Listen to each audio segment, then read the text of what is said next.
Welcome to the Open Adoption Project. We're the Nelsons. I'm Sean, and in this episode, my wife Lynette does an interview with Shayla. For those of you who were able to listen to our previous episode with Jared, this is kind of a follow-up, maybe a part 2 in a sense, where Jared and Shayla are birth parents and share their story about placing their son almost a decade ago. Ultimately, maybe a spoiler, they ended up getting married a few years after they placed their first son.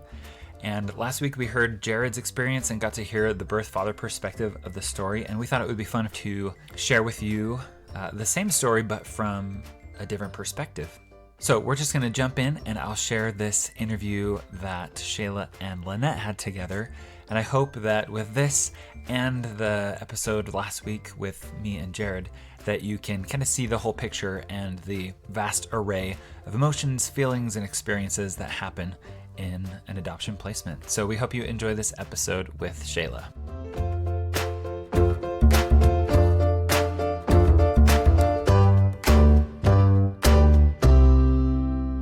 All right, so we are here on the podcast with Shayla. Shayla, thank you so much for being here with us. Thank you for having me. To start off, can you share some things about yourself? What makes you you? Well, I'm Shayla. I will have a 10-year-old this year, this April, my birth son. And then I have 2 boys, Declan and Benny. Declan actually turns 4 this Saturday. I'm not ready.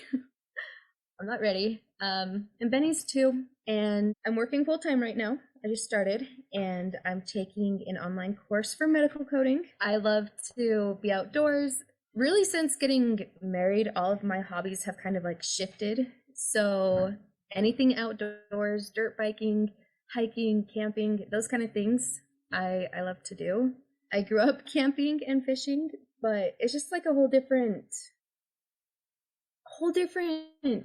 experience when you go with your spouse or your kids, and I love doing that with them.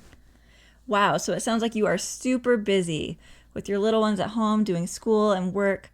That's amazing. Thankfully, I married somebody who is pretty good at holding down the house while I'm gone. So yeah, I'm so grateful that I married someone like that too, where it's like a true equal partnership. Yeah. All right. Well, thank you so much. Can you share how you're connected to adoption now? Adoption is in my life in 2 different ways. My mom is a surrogate, and so I have a half sister who is 18, and then adoption came into my life more personally when my boyfriend at the time and I was 16, he was 18, and we had dated forever, but then we found out we were pregnant. Oh my gosh, we didn't know what to do. I mean, we're young. My mom was 6 months pregnant when I found out that I was, and then Jared's mom had just found out that she was pregnant as well. So we were all pregnant, and that was a nightmare. A lot of hormones, a lot of crying and anger, but we somehow made it alive. I don't know how, but we did. Jared and I never considered adoption until my mom had mentioned it, and that was around month 3. And she actually set up like the appointment, and we met with Margaret, and I actually told her we were doing this podcast, and she was so excited. She was so excited. She's the sweetest lady ever. So you guys are still in touch? Yeah. That's awesome. Oh yeah. She loves watching our family grow. And so then at 4 months, we started going and meeting with Margaret every Wednesday. And then things started getting like super hairy between, Jared and I. So we started going separately. And poor Margaret, bless her soul, had to deal with a 16-year-old girl who's pregnant and is like madly in love with this guy who's being a bum. And, it was more of just like me going and venting to her for weeks and weeks. And, she tried to like throw in little things here and there of like the adoption. And I'm just like, no, like my sob story. We actually met with a couple because we started looking at couples around 6 months. And about month 7, we thought we had found a couple. And I had my weird stipulations, and Jared had his. And so this couple that we found, they were amazing in so many ways. And we actually told them that we were going to place with them, but then afterwards I just had like this weird like feeling. I'm like, I don't feel that's right. It's not the right thing. And so we pushed it off until like a month before the baby was due. And Margaret was like, look, I've got these two couples. I really think you should meet them. One already had kids. And so we're like, okay, you know, one of my stipulations was he had to be the first baby. I wanted him to be spoiled because, you know, Jared and I are both the oldest. The oldest, you get spoiled, but you also learn a lot of responsibilities really fast. So I was like, I want that for him. I want him to be able to experience one-on-one time with his parents. So the first couple, it wasn't going to be that way. And then we found out that they were going to be moving out of state. So I was like, no. We met with Devin and Katie, and oh my gosh, that was like not even a meeting at all. It was just like, it almost felt like a catch-up. Like, we didn't know each other, but they brought this photo album, and it was just pictures of like them dating, their wedding, all the adventures that they go on, because they do that a lot.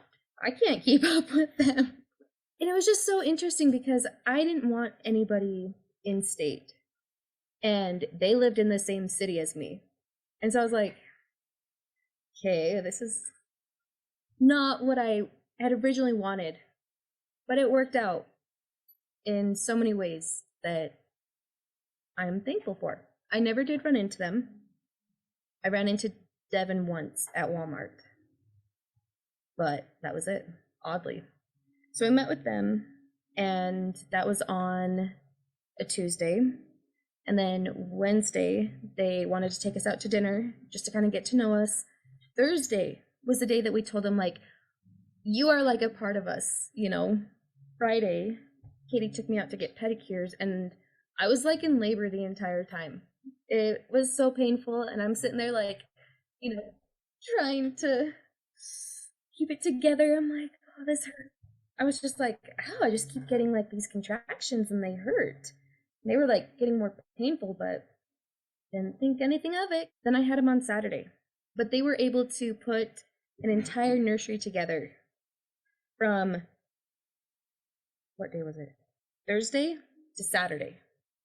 We didn't tell them until Sunday, but that's just because, like, you know, our caseworker wasn't in town. And so we're like, we're just going to enjoy this night with just the three of us.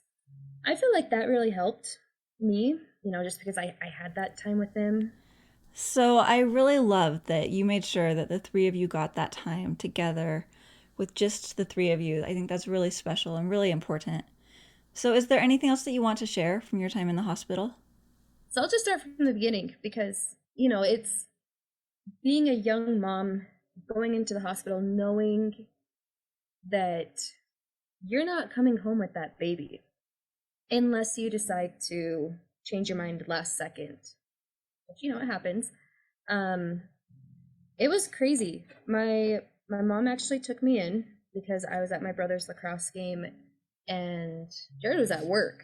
He picked up a Saturday, and she was like flying down the freeway. I'm in the passenger seat, like not even sitting on the seat. I'm propping myself up with my head like out the window. I'm like, oh my gosh, like I can't do this. And we get to the hospital and they're like, you're out of 6. So, and I just remember my mom saying, we're having a baby today. And I was just like crying. I was like, ah. So I'm like texting Jared, and he didn't believe me because we had a false alarm the night before. And I was like, no, like, this is the real deal. I don't remember much because I went pretty hard on the epidural button. I will admit that. I couldn't move my legs for like 4 hours after. I remember there was like a moment of like panic because the cord was wrapped around his neck. They were like, we've got to get this baby out. So I pushed for 45 minutes and I delivered him, but I wasn't able to hold him right away because, he did have the cord wrapped around his neck and he came out white and he was like blotchy. So they took him to the NICU. The first picture I saw of him, my dad was holding him up, had him like propped up. I had him at 4:51 and I didn't see him until almost 9, just because they wanted to make sure that he was okay. And then they wheeled me down and I was able to see him. Sunday, we texted Devin and Katie. That's when we decided, because, we took the time to go through the list of names that they had given us to pick from. And then we thought of like his middle name because they gave us free range of that. And then that's actually how we told him that he was here. We sent a little picture of us all together and we're like, he looks like a Carson. They came to the hospital and they got to feed him. My emotions were kind of shut off at that point. I was just thankful because, they took the time to put this huge like tote of like very meaningful gifts. It was just really thought out. And, they did like one for me, one for Jared, and just like all this stuff. And they even had all of their family members write a letter to us. And, they were just excited to, meet us and for us to be a part of the family. And I still have all of this. I think that helped because there was a lot of really good gifts in there. They gave us a picture album of them that, we could go through and put pictures of Carson in to add to it. Then came Monday when our caseworker was back in town, and that day was hard just because I had been crying. We had my mom, my dad, Jared's parents, and then some of Jared's siblings had come to see the baby. And so there was just a lot of people. We had the caseworker there, and then we had to have our witnesses. And so I broke down. I lost it. I went and I hid in the bathroom and I just cried and cried. And I was like, I don't want to do this. Like, this hurts way too much. And Jared came in and he sat with me. And I don't know where I'd be if I didn't have all the support, not just from him, but from like my parents and my caseworker and Devin and Katie, because I knew that they would always be there, and they have. I mean, like, looking back at the pictures, that's all I can remember. And I just remember like sitting there posing for these pictures, trying to look happy, and it's like, it is such a happy moment. But the picture that gets me the most is when they captured us like handing him over. And like the last image I have was of all of us like leaving the hospital and driving away in separate cars. I had a friend, like my best friend, she came and stayed with me for, oh my gosh, she stayed with me for like 2 weeks after I had him. And the first night, my mom and her got in my bed and slept next to me all night. 3 days before I went into labor, like Saturday, Friday, Thursday, Wednesday. It's like Tuesday or Wednesday. My mom took me to pick out a little dog as like my baby. Yeah. Oh, wow. That's such a good idea. It was the best thing ever. Yeah. Having like a puppy helped so much because I had something to come home and look forward to. And it's like that little dog looked up to me for everything. And he did. Oh, and my mom, actually, she snuck him into the hospital a couple times. I do feel like I was kind of able to move past like all the adoption grief afterwards, because my mom did just have my sister, and she was 6 months when I had Carson, and then my mom was like in and out of the hospital, just really, really sick for an entire year. So, between the dog, my sister, and then working, I kept myself so busy. So busy. So, can you share what your relationship with Dev and Katie has looked like ever since after Carson was born? Yes. So, the relationship with Devin and Katie, we started off as friends because, we just clicked so well. And one of my stipulations was I wanted it closed because I did. I was like, I don't want any contact. I just want to move on and heal. But then, we compromised and we're like, okay, well, what if we do like the first year? If that was actually Margaret's idea. But then no, Devin and Katie came dancing in the way they do, and with these big smiles and this, like, oh my gosh, they are amazing. A year came by, and it went by so fast. We were getting the first 3 months, we would go like every other week, and we did like once a month for a long, long time. Even when like Jared and I had split for about a year and a half, and they still made it work, meeting like both of our needs and double the gifts and everything. Once the year mark hit, we had like our talk. Katie was like, she's like, I don't want anything to change. I couldn't do it because we had such a good bond.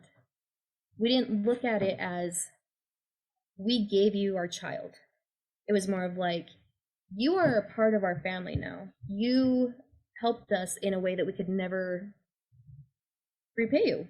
And that I do feel like that is a big thing, is to let the birth parents know, like, no, you're a part of our family now. We are still in a very open adoption. We actually just went dirt biking with them. It was so fun. We're just planning this, full day trip with them like it's no big deal. It's always kind of been like that. The coolest thing ever, he had a talk in church and it was on friendship, and he invited us to go. And I thought, okay, this is kind of interesting, like inviting us to go to church with you. And Jared couldn't make it because he was working, but I went. And it wasn't just a talk on friendship, it was a talk on our friendship with them. And he's like, I can't remember word for word, but from what I took of it, it was like, we had to trust them right off the bat. No notice, nothing, just, we're getting a child from you, we have to build this trust really fast. And I already said it once, but it's like the most important thing is to have that friendship with them, because they'll be a part of your life the rest of your life. What would your advice be for someone who's trying to build one of these non-traditional familial relationships, right?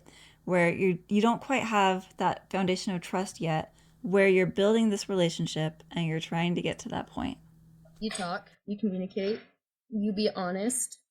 Like if you need a video to hear the babies cry, do it. I did it. I was like, I just need a video. And there were a lot of times where I kind of held back. It was more so the moments where I'm like, I really, really need it, versus the moments of like, oh, I miss his little face. I didn't want to exhaust my gift that I was being given. I wanted to, I wanted to stay on the surface. And then it's like, okay, I'm only going to do that when I really, really need it. And there were definitely times, be like, hey, like I said, can you just send me a video? Like, I'm just having a hard day. I've never called Katie. I'm not a phone call person. But I just text her and be like, hey, can we do an extra visit? Like, and she would say yes or no. Like, okay, yeah, does this day work? That's the only time I'm free, or we're free. And I'll be like, yeah. And I definitely feel like they made sure that my needs were met. And they never made me second guess my decisions or made me feel bad for asking for those extra visits or pictures or videos. We would get like updates every week. Katie would sit down and type out, and we still have all of them. Jared's mom actually went through and printed them all, and then like put the pictures with them.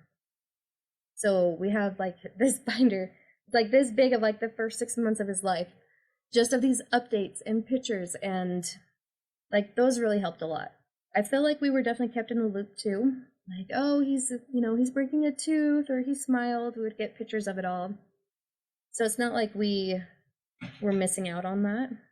She definitely kept us very in the loop. And you really do, you have to go into it knowing that it's not a business transaction. Or a business purchase. It is your life, your entire life. You need to go with somebody that you connect with right off the bat. Don't just be like, oh, here's my baby, and then be done. Like, I full on backed out of a placement because I'm like, I just don't have a good feeling about it. And I'm so glad that I did, because we would not have what we have today.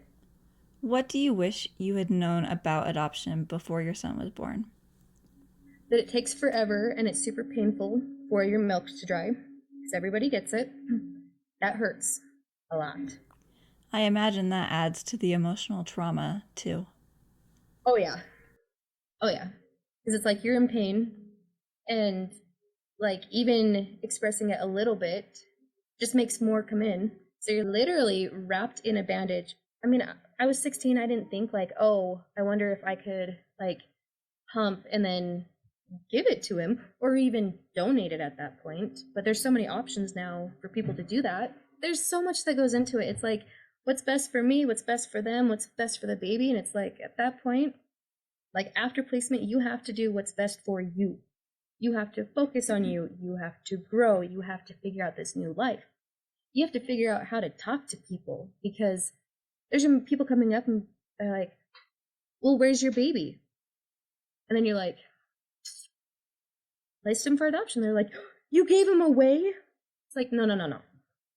No. I gave him more than I could ever give him.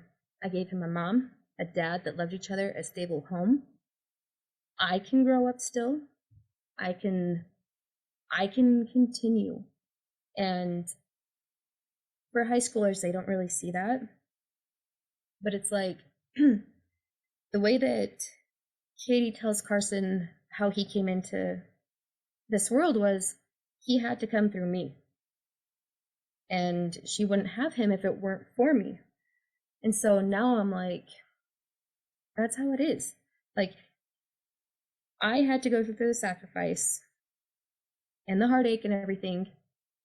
But to see Devin and Katie with a family and this child that is, he just meshes with them.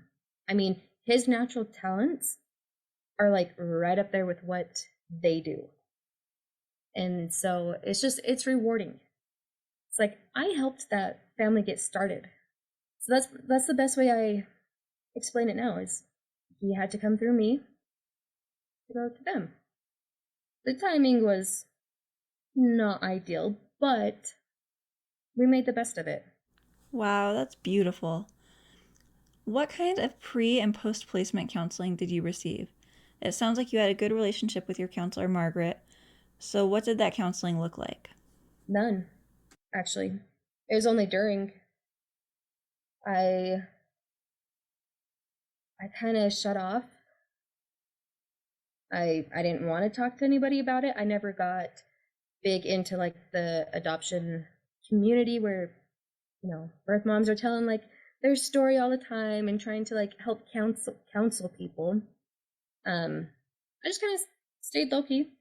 People would ask me all the time for advice, and I would do what I could. I have helped quite a few people, but it's nice, going out there and people don't know everything about me. It never really gets easier. You just kind of learn to cope with it. And like each birthday, the birthdays are getting easier, as my family grows. It's gotten easier, but for the first couple of years, holidays are hard. And Mother's Day, especially. But Katie always made sure to, text me, give me flowers or a gift on Mother's Day, which is the day before. And she she always made sure I knew how much she loved me and appreciated me, and that helped a lot. But the real struggle really did come when I had another. When we got pregnant with Declan, I was kind of like in this weird like shock. I'm like, okay, this is like really weird. I would have like a nightmare of Katie taking him from me or leaving empty-handed. And I was like, nobody ever talked about life and pregnancy and marriage after adoption. Granted, I married the birth dad, but a lot of people don't have that. And that's something that is a major struggle, is that fear of leaving empty-handed again.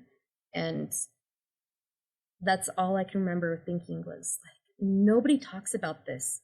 Like, this is hard. You have that fear. You have like, am I worthy enough? Am I mature enough now to have a kid? Like, can I do this? Can I raise it? Like, you just have so many questions, and nobody knows how to talk to you about that. They're just like, no, you'll be a good mom. You know, you can do this. And it's like, no, but really? Like, I couldn't the first time. And so how am I capable now? Why? And that was a really big struggle. It took a toll on me.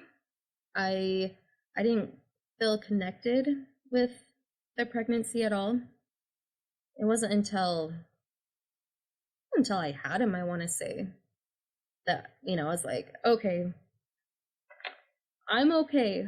Like, he's not leaving me. I've been a stay-at-home mom. And so he's literally been by my side all the time. And so it's weird going back to work. And, you know, I told Jared that I wanted that. I was like, I want, you know, at least the first year, you know, to stay home with him, because it healed me a lot. I'd have to say that was like the biggest, other than the day of actually signing, pregnancy afterwards is the next biggest struggle. It's hard being more like mature now. It was just people looked at you weird. And especially coming from like, you know, the super like religious areas, you know, they're like, oh, you're not really worthy. Like, what you did was amazing, but it's still like, oh, you had premarital sex. You did something that you shouldn't have. And it's like, yeah, I admit, yeah, I did, obviously. But I also just created a family. So, I mean, it is what it is. That one's hard. It's a hard question. We're not any less of a mom. We're not any less of a human being. We are a lot stronger than people give us credit for. And a lot of people are like, oh, you know, I couldn't do that. It's like, I didn't think I could either. But I saw the positive. I saw the future. I saw the future for this baby. And I saw what my future would be like if I had kept him versus placing him. And you just have to think it through. And I don't regret it. That is one thing. And I don't know that I've ever met anybody who honestly regrets it. We have our days. Yes. We have our weeks. Yeah. But there was never more than like a week where I was like, why did I do this? Like, why? Because you go to bed, you wake up, and you're fine. You take a nap, and you wake up, and you're okay. Like, the hormones that come with it are insane. Not, I guess I shouldn't say the hormones, but like the emotions. It's hard. It is a roller coaster, because you just get these waves of like, oh my gosh, like, I miss that baby. It is very traumatic. I do feel like there is some PTSD with it, because You go into the hospital, you go through labor, you get wheeled out of the hospital in a wheelchair with flowers and your bag of belongings. And that's that. Meanwhile, the baby's going home, and now this couple, they're going to have these sleepless nights. And it's like, they struggle and I struggle. I go through the grieving, the healing and everything, but they're up all night and, they're trying to figure out like which formula is the best. And there's just a lot of struggles that nobody ever talks about, like the deep. It's not just like this beautiful picture where, you guys walk out together holding hands. It's like, no, the cold hard reality is you go home empty handed.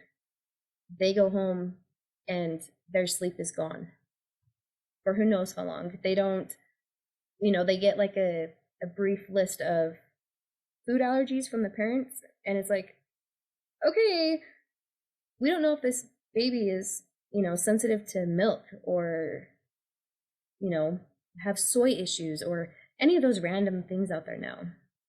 And I have to give mad props to Devin and Katie for pulling it together so fast. And I look back at the pictures and I'm like, I understand now. Like, they were exhausted. And the fact that they kept working on building the nursery and taking care of the newborn and keeping up with us, like, that is something that just I'll never understand, is how they can live their life but then make sure that our needs are met and the next birth mom's needs are met and then the next. I love hearing this empathy that you have for Dev and Katie and their experiences. And I imagine that's really beneficial to your relationship when you're both practicing this empathy toward each other and thinking about the other's needs and trying to help one another. Yeah. Do you have any parting advice for how other expectant parents or birth parents can get through these hard things in adoption? If I could tell every young pregnant mom who's even considering it to weigh like the goods and the bads, there are so much more, like, there's a lot more good that comes out of it versus not. They're not alone. There's a lot of people that they can talk to. What they're doing or what they're thinking, it's valid, like, all feelings are valid, especially when it comes to adoption. Like, you're not any less for considering adoption. You're not any less for going through with it. Like, if you have any doubt that you are going to struggle, your baby is going to struggle, and if you have just even like the smallest glimpse of adoption, like, I highly recommend digging into it, finding somebody who's in it and just talking to them. And then stay in the baby's life, because it does have a long-term effect, because they get to that age where they're like, I want to know who my birth parents are. And so it's like, well, you're not of age yet, so, and then it just kind of, it gets to them. Jared sees a lot of that with his work. There's a lot of troubled boys who have been adopted, and a lot of them don't have their birth parents. So I feel like staying in the picture, being there for the birth mom, as like the birth dad, be there for her, because it is hard, and she is going through all the emotions just as well as carrying the baby, feeling the kicks, and dealing with all the hormones. Like, you don't get an easy pass out. Like, you don't. Because as the birth mom, like, that is something that you live with. And it's a lot harder for women, for sure. You don't get to just up and go. It's about love. It really is. It's about love in every shape and form, every direction that you look at adoption. It is all based out of love, and it comes straight from the heart. You have to sacrifice so much, and it's because of the love you have. And it's a love that no other parent that isn't a part of like the adoption, whether it's like the adoptee, the birth mom, dad, grandparents, whatever, anybody that's associated with it, they just have this love brick that is in their heart, and it's strong, and it makes them stronger because it's something that you can't just do every day. It is something that takes a lot of time, a lot of preparing mentally, emotionally, physically, but in the end, you get the biggest reward. Your family grows sometimes 10 times the size, and I am so grateful for the family that I am a part of now, because there's so many, and they share their love with me, and I feel accepted and a part of them. I think that is a beautiful note to end on. Shayla, thank you so much. We loved having you on the podcast and really appreciate you being here and sharing with us. Thank you, you too.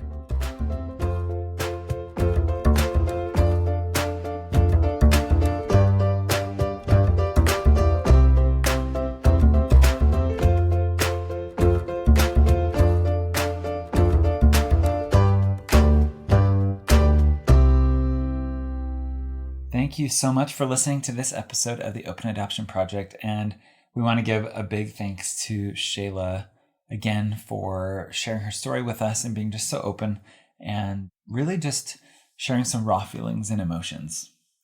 Yeah, I loved talking to Shayla, and I loved hearing her side of the story as well as Jared's and just putting those together. I thought it was really neat to hear both of their perspectives and their thoughts. Yeah, I felt like, we got the kind of the overarching feel of what the story was like last week. And this, I think, plugged in a lot of more like in the moment type of feelings and emotions. One thing that I really appreciated about this episode and Shayla sharing, and we heard a little bit about this in our episode with Gina, but there's not a lot of talk, at least not seemingly, to birth parents when they are then growing the family that they're going to raise themselves. So like after placing. After placing, having another child, what that might be like, what feelings might happen. I think both Gina and Shayla shared that they had dreams like that the baby was taken away or that something bad would happen. And I think it's important for us in the adoption community to support birth parents as they continue to in the future grow a family and have more children, and to help them cope through maybe some difficult challenges that they might face. Yeah, and really encouraging therapy and professional help. Those are some really deep, traumatic feelings to experience. I really loved how her mom encouraged her to get a support animal and helped her cope with her feelings right after placing with that. I thought that was such a smart idea. And it sounds like it was really meaningful and helpful for her. Yeah, it seemed to work really well for her.